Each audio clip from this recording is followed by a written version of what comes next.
As many of you know, I'm a teacher. Now, more specifically, I'm a math teacher, and most everyone seems to think that I need my head examined because of that simple fact.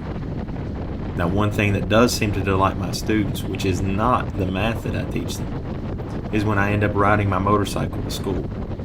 They definitely seem to love the motorcycle more than they love the math. Now, me personally, I'm torn because I genuinely love them both. Right now, when I leave for work in the morning, it's still dark, and the temperature is in the 20s or 30s. Not necessarily the best conditions for a long commute to work on two wheels. But now, before too long, these conditions will start to become a little more favorable, and I will be back to riding into work on occasion. I'll be honest, there is something about knowing when the workday is through that I will get to unwind on the ride home, which is far more enjoyable and relaxing than driving home in the car. So what does any of this have to do with the topic at hand? Well, today we're actually going to be talking about work and what is expected of us as Christians when we are at work. Many surveys have shown that dissatisfaction with our jobs is at an all-time high, and people are switching jobs and maybe even careers many times over in pursuit of a better paying job or more contentment with their job. Guess what these surveys don't reveal? Switching jobs leads to greater satisfaction in the workforce. It's just not happening. And there is a common denominator here. I do apologize, that's the math teacher slipping out of me. The common denominator is us, those who are going to work. So if changing our jobs isn't making us any happier, if more money isn't making us happier, what are we to do? The answer is simple. We are to change our mindset. How many of us separate our faith from our work? We put up a barrier between the two and we keep them distinctly separate. Imagine how much more you would enjoy your job if you went in every morning and rather than focusing solely on the tasks that you have at hand or the deadlines or the headaches or serving your employer, what if you went in with the intent focus of serving Christ in everything you do? Do you think that would change your approach to your job? Do you think you would find more contentment with what you're doing if you view your job as serving Christ as opposed to serving man? Whatever you do, work heartily as for the Lord and not for men, knowing that from the Lord you will receive the inheritance as your reward. You are serving the Lord Christ. We aren't just expected to demonstrate respect and fear only towards those who are kind and treat us in a considerate manner. Regardless of our circumstances, we owe honor to those we work with and those we work for.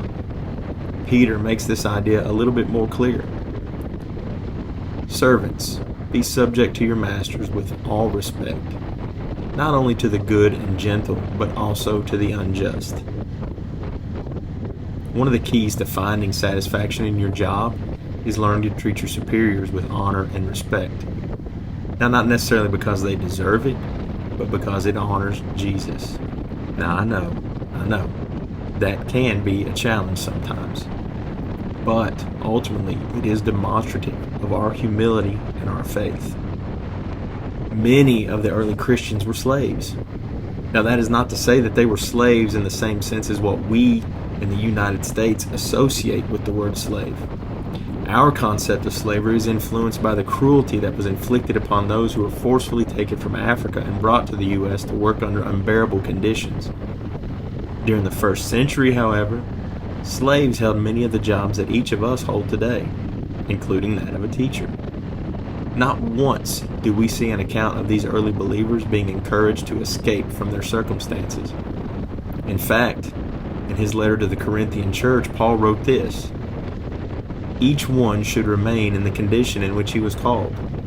Were you a bondservant when called? Do not be concerned about it. But if you can gain your freedom, avail yourself of the opportunity." Paul encourages his readers to realize that they can serve Jesus right where they are. They don't need to change their circumstances to do so. One of the best biblical examples of this principle is the account of Daniel. He served under a number of ungodly kings, and he never once tried to escape those circumstances. Instead, he committed himself to serving God right where he was. So it's really not surprising to see how King Darius addresses Daniel the morning after he was thrown into the lion's den. As he came near to the den where Daniel was, he cried out in a tone of anguish. The king declared to Daniel, "O Daniel, servant of the living God, has your God, whom you serve continually, been able to deliver you from the lions?"